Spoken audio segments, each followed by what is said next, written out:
लिजा बाशा में सारे फर्नीचर बहुत ध्यान से, बड़े प्यार और लगन के साथ साफ कर रही थी। तभी अचानक उसे कॉलिंग बेल की आवाज सुनाई दी। कॉलिंग बेल की आवाज सुनकर वह थोड़ी देर के लिए रुकी, फिर धीरे धीरे आगे बढ़कर दरवाजा खोलने के लिए गई। दरवाजा खोलते ही उसने देखा कि पड़ोस वाली बाशा की सामिया भाभी मुस्कुराते हुए हाथ में एक थैला लिए खड़ी हैं। लिजा ने सामिया को देखते ही बहुत गर्मजोशी से उनका स्वागत किया और मुस्कुराते हुए बोली, अरे भाभी, आइए, अंदर आइए, बहुत अच्छा लगा आपको देखकर। कि सामिया इस बार आंखें झुकाकर धीरे धीरे बोली, असल में भाभी, कैसे कहूं, और आपसे बिना कहे रहा भी नहीं जा रहा। पावनादारों में से कोई भी संपर्क नहीं कर रहा है। उसकी आवाज में एक हल्की सी घबराहट थी, मानो वह अपने मन की बात कहने से डर रही हो। कमरे में एक पल के लिए सन्नाटा छा गया। लिजा ने उसकी ओर देखा। उसकी आंखों में चिंता की झलक थी। हां, समझ गई, हम सबकी एक जैसी आर्थिक समस्या है। असल में समस्या पैसे की ही है, लिजा ने धीरे से कहा, मानो वह खुद भी अपने हालात से जूझ रही हो। 3 तल्ले के ऊपर रहते हैं, इसलिए फ्लैट में अभी तक पानी नहीं पहुंचा है। सामिया ने अपनी परेशानी साझा की। उसकी आवाज में थकावट और बेबसी साफ झलक रही थी। लेकिन लिजा थोड़ी देर चुपचाप बैठी रही। उसके मन में कई सवाल उठ रहे थे। क्या वह सामिया की मदद कर पाएगी? क्या उसके पास खुद इतना सामर्थ्य है कि वह दूसरों की मदद कर सके?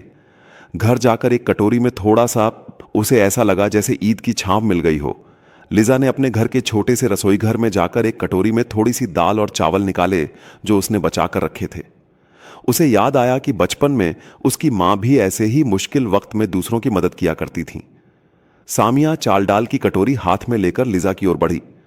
आप जब भी कभी मेरी मदद के लिए आएंगी, मैं आपको मदद करने की पूरी कोशिश करूंगी। उसकी आंखों में कृतज्ञता और अपनापन था। क्या बात है मां, तुम किसी की अनुमति लिए बिना पड़ोस में? तभी लिजा की बेटी कमरे में आ गई। उसकी आवाज में हल्की सी नाराजगी थी, लेकिन साथ ही जिज्ञासा भी थी कि मां किसकी मदद कर रही है। लिजा ने बेटी को समझाते हुए कहा, बेटा, जब किसी के पास कुछ नहीं होता तो थोड़ा सा भी बहुत बड़ा सहारा बन जाता है। हमें हमेशा दूसरों की मदद करनी चाहिए, खासकर तब जब हम खुद भी मुश्किल में हों। सामिया ने लिजा की बातों को ध्यान से सुना और उसकी आंखों में आंसू आ गए। उसे महसूस हुआ कि मुश्किल वक्त में इंसानियत ही सबसे बड़ा सहारा होती है। कमरे में एक बार फिर सन्नाटा छा गया, लेकिन इस बार वह सन्नाटा बोझिल नहीं था, बल्कि उसमें एक अजीब सी राहत और अपनापन था। दोनों औरतें एक दूसरे की मजबूरी और दर्द को समझ रही थीं। लिजा ने कटोरी सामिया को थमाई और मुस्कुराकर कहा, तुम चिंता मत करो, सब ठीक हो जाएगा। सामिया ने सिर झुकाकर धन्यवाद कहा और कटोरी को अपने आंचल में छुपा लिया, मानो वह उसके लिए सबसे कीमती चीज हो। उस दिन के बाद से लिजा और सामिया के बीच एक अनकहा रिश्ता बन गया, जिसमें दर्द, मजबूरी और इंसानियत की मिठास थी। बोली, तुमने बिना पूछे पड़ोसी को खाना दे दिया। क्या तुम्हें याद है कि मैंने सुबह कहा था कि आज हमारे घर में मेहमान आने वाले हैं और हमें खाना बचाकर रखना है? मुझे समझ नहीं आ रहा कि तुमने मुझसे बिना बात किए इतना बड़ा फैसला क्यों लिया। अगली बार जब भी ऐसा कुछ करना हो तो मुझसे एक बार पूछ लेना। क्या तुम्हारे पापा आकर खाना देंगे? अल्पना, तुमने जो दिया है वह सच में बहुत ज्यादा है, और यह बात मैं अच्छी तरह से जानती हूं। तुम्हारे हाथों से जब भी कोई चीज मिलती है, उसमें हमेशा उदारता और प्यार झलकता है। क्या कभी ऐसा हुआ है कि तुम्हारे हाथ से कोई चीज कम पड़ी हो? तुम्हारी दरियादिली और स्नेह हमेशा सबको भरपूर मिलता है। आमिना बेगम सोच रही थी, शायद ये बात लिजा के कान तक नहीं पहुंची, लेकिन लिजा ने वो बात सुन ली थी। ठीक 2 दिन बाद घर में नरम खाना।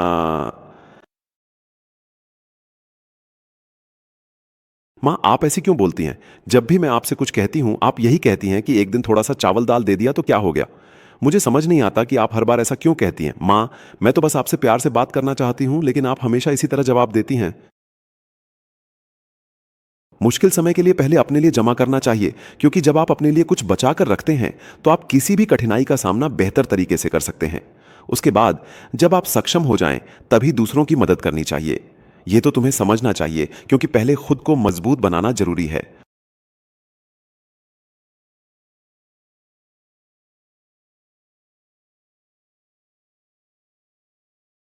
बिल्कुल नहीं। असल में भाभी, मैं आपसे एक छोटी सी मदद मांगना चाहती थी। देखिए, हमारे घर में अभी तक मोमबत्ती नहीं है और आज शाम से ही बिजली भी नहीं आ रही है। घर में अंधेरा हो गया है, बच्चे भी डर रहे हैं और मुझे समझ नहीं आ रहा कि क्या करूं। अगर आप मुझे एक मोमबत्ती देकर मदद कर देती तो मैं आपकी बहुत आभारी रहूंगी। मुझे पता है कि आप हमेशा सबकी मदद करती हैं और आपके पास शायद एक अतिरिक्त मोमबत्ती हो। अगर आपको कोई परेशानी ना हो तो क्या आप मुझे एक मोमबत्ती दे सकती हैं? लिजा कुछ कहने ही वाली थी, लेकिन उसने थोड़ी झिझक के साथ अपनी बात शुरू की। असल में आंटी, मैं बहुत ही असहाय हो गई हूं और मुझे बार बार आप लोगों को परेशान करना अच्छा नहीं लगता, लेकिन हालात ऐसे हो गए हैं कि मुझे आपकी मदद की जरूरत पड़ रही है। अगर आप मेरी मदद करना चाहती हैं तो कृपया यहां से एक मोमबत्ती दे दीजिए। मुझे उम्मीद है कि आप मेरी स्थिति समझेंगी और मेरी मदद करेंगी। मैं आपकी इस मदद के लिए हमेशा आभारी रहूंगी। क्या आपने कभी सोचा है कि एक साधारण मोमबत्ती की कीमत 10,000 रुपए तक हो सकती है? यह सुनकर शायद आपको हैरानी हो, लेकिन ऐसा भी हो सकता है।